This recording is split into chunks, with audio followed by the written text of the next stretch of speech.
وَلِتُكَبِّرُوا اللَّهَ عَلَى مَا هَدَاكُمْ وَلَعَلَّكُمْ تَشْكُرُونَ. صدق اللہ العظیم. قال النبی صلی اللہ تعالی علیہ وسلم: اذا كان يوم الفطر وقفت الملائکۃ علی افواہ الطرق تنادی یا معشر المسلمین اغدوا الى رب الرحیم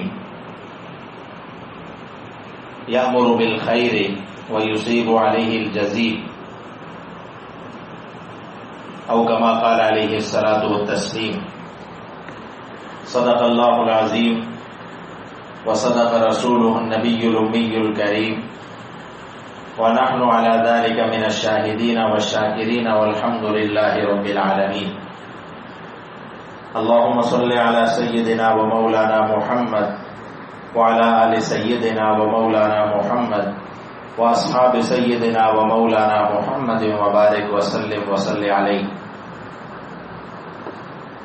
ليس العيد لمن لبس الجديد انما العيد لمن خاف الوعيد. واجب الاحترام معزز سامعین، عید الفطر کا یہ مقدس تہوار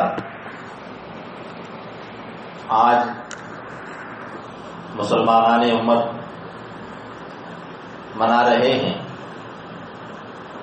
عید کا لفظی معنی ہوتا ہے خوشی، لیکن ایسی خوشی جو بار بار لوٹ کر آتی ہے. دو عیدیں ہیں اسلام میں، ایک کو عید الفطر کہتے ہیں اور ایک کو عید الاضحیٰ کہتے ہیں. عید الفطر وہ خوشی ہے دراصل جو ایک مسلمان اپنے رب کا حکم بجا لا کر جب پورا کرتا ہے اور اپنی ذمہ داری سے فارغ ہوتا ہے تو وہ ایک خوشی اور مسرت محسوس کرتا ہے کہ اس نے اپنے رب کے حکم کو بحمد اللہ، باذن اللہ، بتوفیق اللہ بجا لایا. یقیناً خواہشات سے رکنا، کھانے پینے سے رکنا اور اپنی ایکٹیویٹیز کو چھوڑ کر اللہ کے آگے اپنی خواہشات کو قربان کرنا اور اپنے قیام کو بڑھا دینا، اپنی عبادات کو بڑھا دینا، اپنی تمام روزمرہ معمولات سے ہٹ کر اپنے آپ کو تقوی کے ایک قالب میں ڈھالنا، یقیناً یہ سب چیزیں ایک مسلمان اس مہینے میں کرتا ہے. اور ایک پریکٹس وہ ایک مہینے کی جس سے وہ گزرتا ہے اور تقوی کے درجات وہ حاصل کرتا ہے، طے کرتا ہے. اللہ رب العالمین نے بھی روزوں کا جو مقصد بیان فرمایا وہ یہی تھا کہ تم پر بھی روزے فرض کیے گئے ہیں، تم سے پہلے امتوں پر بھی فرض رہے، لعلکم تتقون، تاکہ تم تقوی حاصل کرو. تو ایک مسلمان کو تقوی کا جو حصول اس مہینے میں حاصل ہوتا ہے اس کے نتیجے میں بھی وہ خوشی مناتا ہے. اور سامعین محترم، جب نبی کریم صلی اللہ تعالی علیہ وسلم مدینہ تشریف لائے تو وہاں کے لوگ بھی اپنے روایتی تہوار منایا کرتے تھے. جب آپ صلی اللہ علیہ وسلم نے ان سے پوچھا کہ یہ تم کیا کر رہے ہو تو انہوں نے کہا کہ ہمارے بڑے بھی یہ تہوار منایا کرتے تھے، ہم بھی منا رہے ہیں. لیکن آپ جانتے ہیں کہ جاہلیت کے تہواروں میں ہوتا کیا تھا؟ وہی جو آج کل کی اس مہذب دنیا میں بھی تہواروں کے نام پہ جو کچھ ہم دیکھتے ہیں کہ ہر وہ جو ہے گناہ وہ کر گزرتے ہیں تہوار کے نام پر، جس کی شریعت، قانون، اخلاقیات کوئی بھی چیز اجازت نہیں دیتی. تو اس زمانے کے لوگ بھی کچھ ایسے ہی تہوار مناتے تھے. اللہ کے حبیب صلی اللہ علیہ وسلم نے فرمایا کہ اللہ تمہیں اس سے اچھے 2 تہوار دے رہا ہے اور وہ عید الفطر اور عید الاضحیٰ کی صورت میں ہے. تو یہ جو تہوار ہمارے ہیں ان میں روایات سے ہٹ کر اور ان تمام منکرات سے ہٹ کر ایسی باتوں کا حکم دیا گیا ہے کہ جن سے معاشرے کو فائدہ ہی فائدہ ہوتا ہے. ان تہواروں کے نتیجے میں اخوت، ہمدردی، تعاون باہمی اور قوت اسلامی کو فروغ ملتا ہے.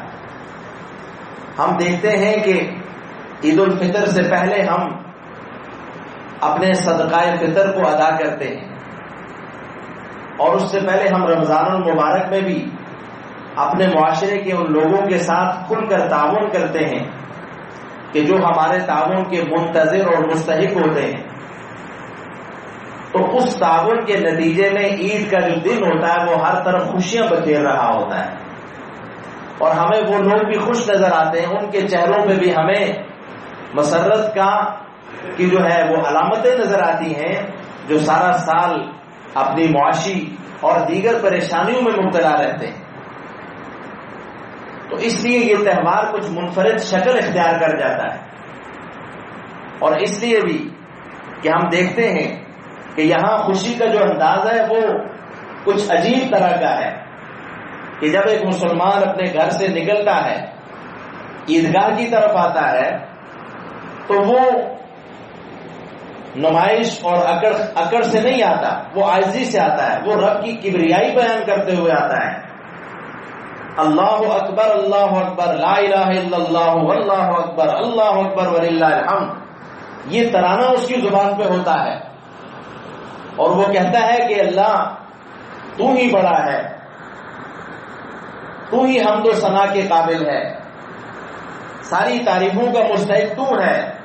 میں اپنی ساری کوشش، اپنے حسن و جمال، اپنی زیبائش اور آرائش کے باوجود بھی تعریف کے وہ منازل اور درجے حاصل نہیں کر سکتا.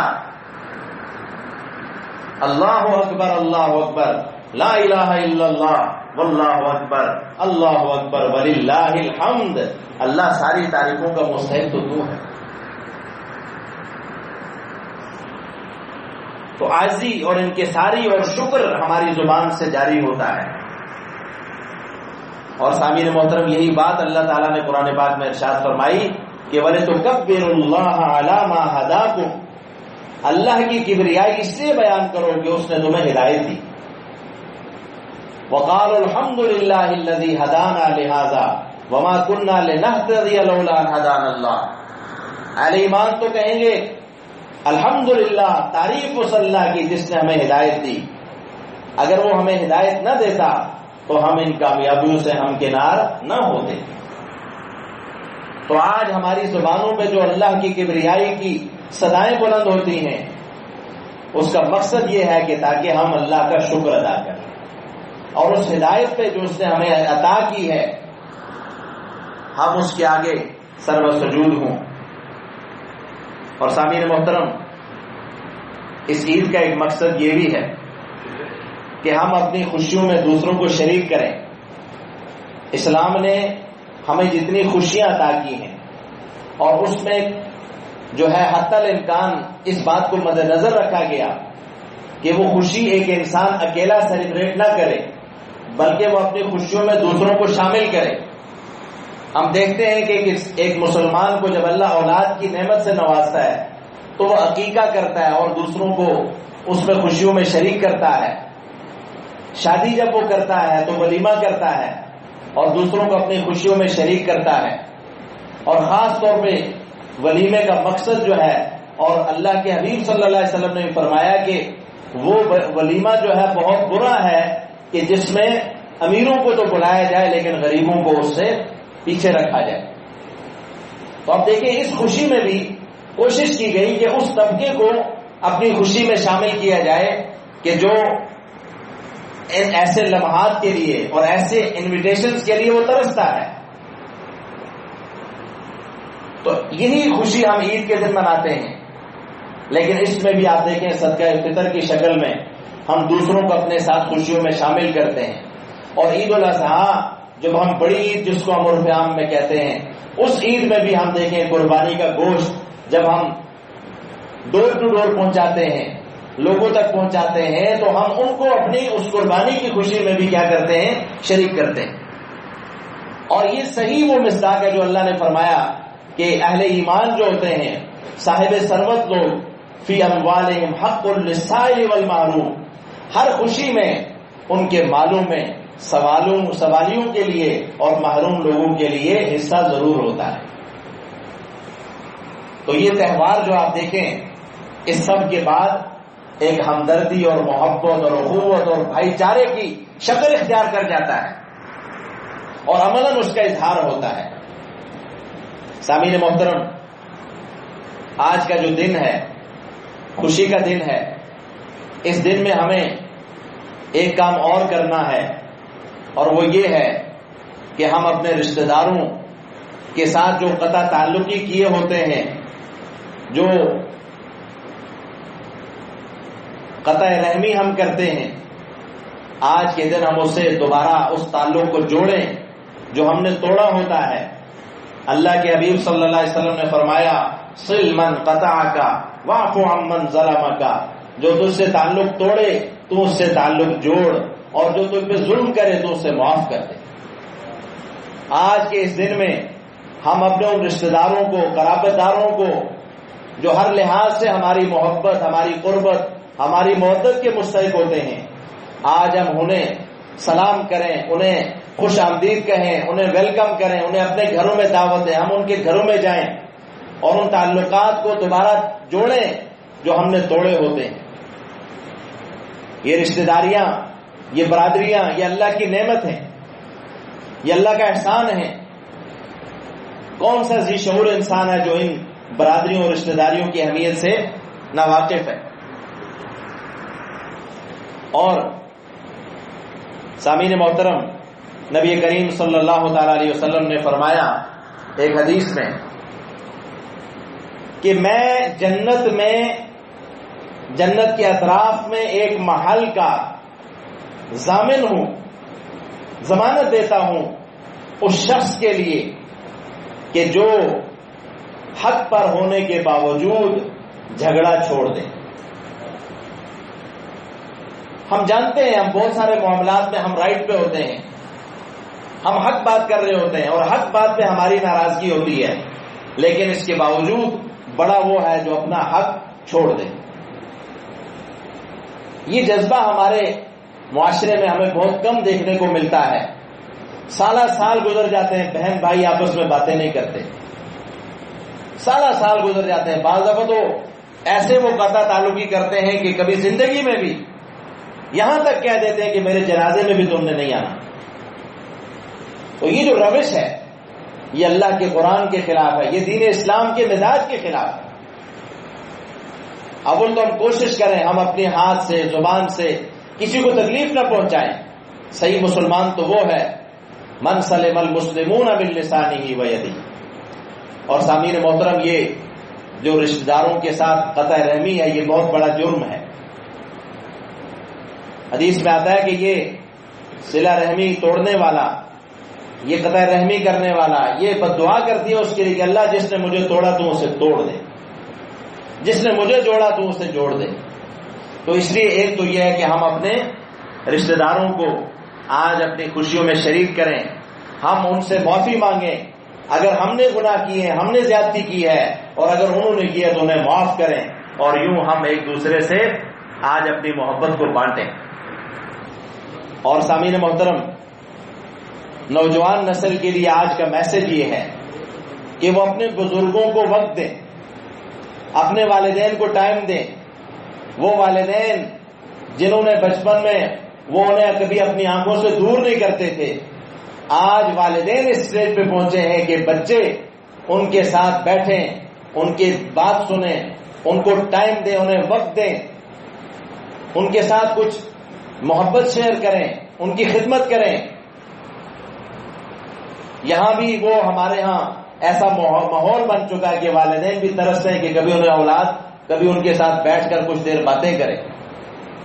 خاص طور پہ وہ جو باہر کنٹریز میں ہوتے ہیں اور اگر وہ عید پہ اپنے والدین کے پاس آئے ہیں تو دوستوں کے بجائے اپنے والدین کو زیادہ ٹائم دیں، اپنے بڑوں کو زیادہ ٹائم دیں.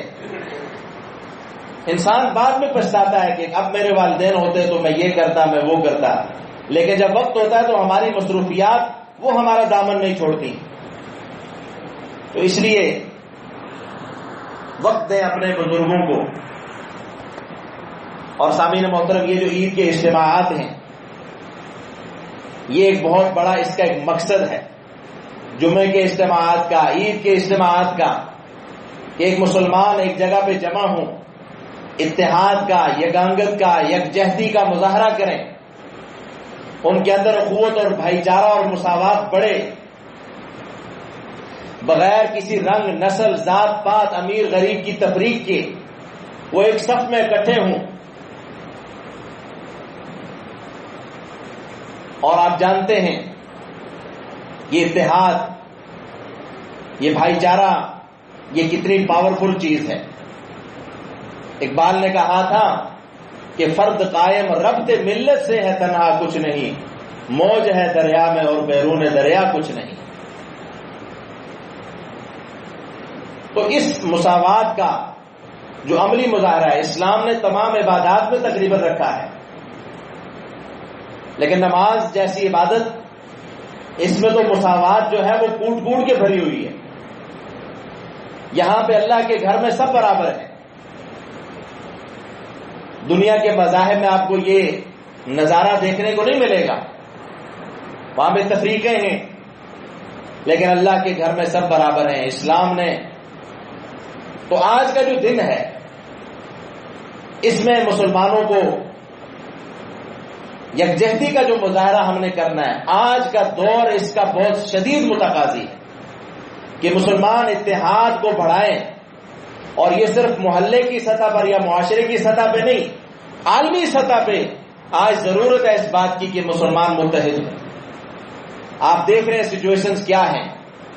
مسلمانان عالم کن حالات سے گزر رہے ہیں.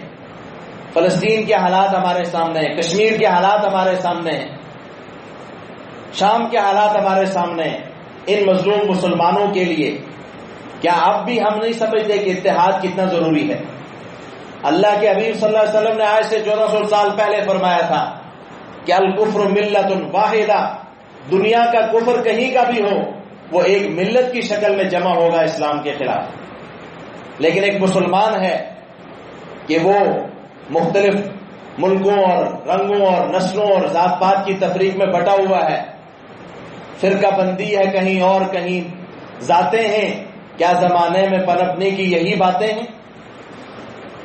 اس اتحاد کو جو ہمارا اتحاد پارا پارا ہوا، دشمن نے بھرپور فائدہ اٹھایا اور وہ اٹھا رہے ہیں.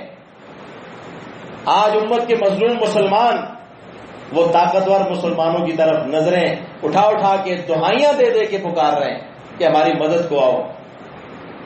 تو اس لیے ہم اگر کچھ بھی نہیں کر سکتے تو اس کے لیے تڑپیں اور اس کے لیے ہم دعائیں کریں کہ اللہ تعالیٰ اس امت کو ایک مرتبہ پھر ان کا وہ ماضی جو ہے وہ اللہ ان کو واپس لوٹا دے. ایمان کی کمی ہے. اللہ تعالیٰ نے قرآن پاک میں فرمایا ہے کہ وعد اللہ الذین آمنوا منکم وعملوا الصالحات لَيَسْتَخْلِفَنَّهُمْ فِي الْأَرْضِ، جب تم ایمان والے بنو گے، تمہارے اعمال ٹھیک ہوں گے تو اللہ تمہیں زمین میں خلافت دے گا. ہم نے اپنا کردار درست کرنا ہے. بحیثیت مسلمان انفرادی اور اجتماعی سطح پہ ہم نے اپنا کردار، اپنا رول ادا کرنا ہے. تو آج کا دن جو ہے میرے لیے اور آپ کے لیے انتہائی اہم ہے. ہم مسلمان ہیں اور اللہ کے حبیب صلی اللہ علیہ وسلم نے ایک موقع پہ ایک قوم والوں سے پوچھا کہ من القوم، تم کون ہو؟ تو انہوں نے جواب دیا کہ نحن المسلمون، ہم مسلمان. میری اور آپ کی پہچان صرف مسلمان ہونی چاہیے، اور اللہ کرے کہ پوری دنیا کے مسلمانوں میں یہ جذبہ حریت بیدار ہو کہ وہ ایک مسلمان بن کے سوچیں، ایک امت بن کے سوچیں. ایک ملک کی ترقی کا سوچنا بہت اچھی بات ہے، ایک نسل کی ترقی کا سوچنا، خاندان کی، گھر کی، معاشرے کی ترقی کا، لیکن امت کی ترقی کا سوچنا، یہ آج ضرورت ہے مسلمان کو کہ وہ یہ سوچے کہ یہ ہماری امت مسلمہ یہ کیسے عروج حاصل کرے گی۔ ہم اللہ کی کتاب کو، اس رسی کو مضبوط پکڑیں جس کے بارے میں اللہ کے حبیب صلی اللہ علیہ وسلم نے فرمایا کہ 2 چیزیں تمہارے درمیان چھوڑے جا رہا ہوں، جب تک انہیں مضبوطی سے پکڑے رکھو گے کبھی گمراہ نہیں ہوگے۔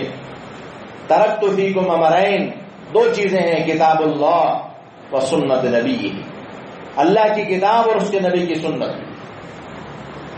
تو سامعین محترم، اللہ تعالی ہماری امت کو دوبارہ متحد فرمائے، اور یہ جو مظلومیت کا دور ہے، محکومیت کا دور ہے، زوال کا دور ہے، اللہ تعالیٰ اسے عروج میں بدلے، اللہ تعالیٰ اس انتشار کو اتفاق میں بدلے، اور اللہ تعالیٰ اس مظلومیت کو حاکمیت میں بدلے۔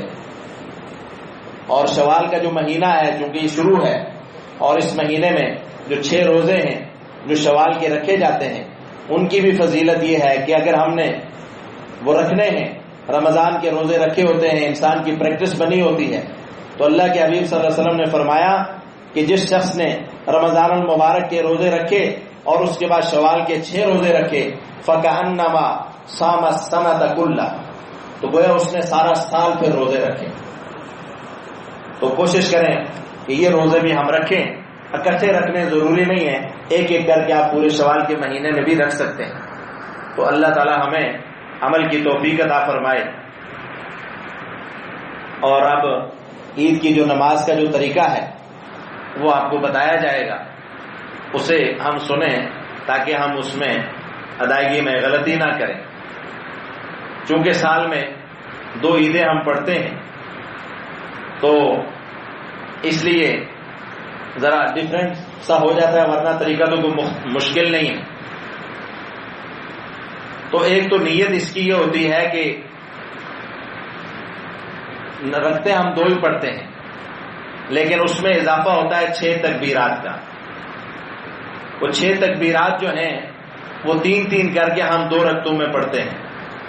تو طریقہ یہ ہے کہ جب پہلی رکعت ہم اللہ اکبر کہیں گے، تکبیر تحریمہ کہیں گے، سبحانک اللہم آپ سب پڑھیں، تو اس کے بعد جب آپ سبحانک اللہ پڑھ لیں گے تو اللہ اکبر کی صدا بلند ہوگی، آپ نے ہاتھ کانوں تک اٹھانے ہیں اور سیدھا نیچے چھوڑ دینے ہیں۔ پھر دوسری تکبیر ہوگی، ہاتھ کانوں تک اٹھانے ہیں، نیچے چھوڑ دینے ہیں۔ پھر تیسری تکبیر ہوگی، ایسے ہی ہاتھ کانوں تک اٹھانے ہیں اور اب آپ نے ہاتھ باندھ لینے ہیں تیسری تکبیر میں۔ اور اب باقاعدہ جیسے ہم نماز پڑھتے ہیں، سورہ فاتحہ پڑھی جائے گی، ایک سورت پڑھی جائے گی، اور ہم ایک روٹین کے مطابق اپنی ایک رکعت پوری کریں گے۔ سجدے سے ہم اٹھیں گے، دوبارہ قیام میں آئیں گے، پھر ہم پہلے قرات کریں گے اور اس کے بعد سورت پڑھیں گے، اور آخر میں جب رکوع میں جانے سے پہلے پھر ایک تکبیر ہوگی، آپ نے ہاتھ کانوں تک اٹھانے ہیں، چھوڑ دینے ہیں، پھر دوسری تکبیر ہوگی، پھر تیسری تکبیر ہوگی، اس میں بھی آپ نے ہاتھ چھوڑ دینے ہیں، اور چوتھی تکبیر ہوگی رکوع والی، تو اس میں ہم نے رکوع میں چلے جانا ہے، رکوع ہوگا اور ہماری اس طرح 2 رکعتیں پوری ہوں گی، اور پھر عید کی نماز جب ہم پڑھ لیں گے تو اس کے بعد خطبہ ہوگا۔ وہ خطبہ جمعے میں خطبہ پہلے ہوتا ہے، عید کی نماز میں خطبہ بعد میں ہوتا ہے، تو اس لیے وہ خطبہ سن کے اس کے بعد دعا ہوگی، اور یوں انشاءاللہ ہمارا جو یہ عید کی نماز کا جو یہ پروسیس ہے یہ پورا ہو جائے گا۔ اللہ تعالی ہمیں عمل کی توفیق عطا فرمائے، صف درست فرمائے۔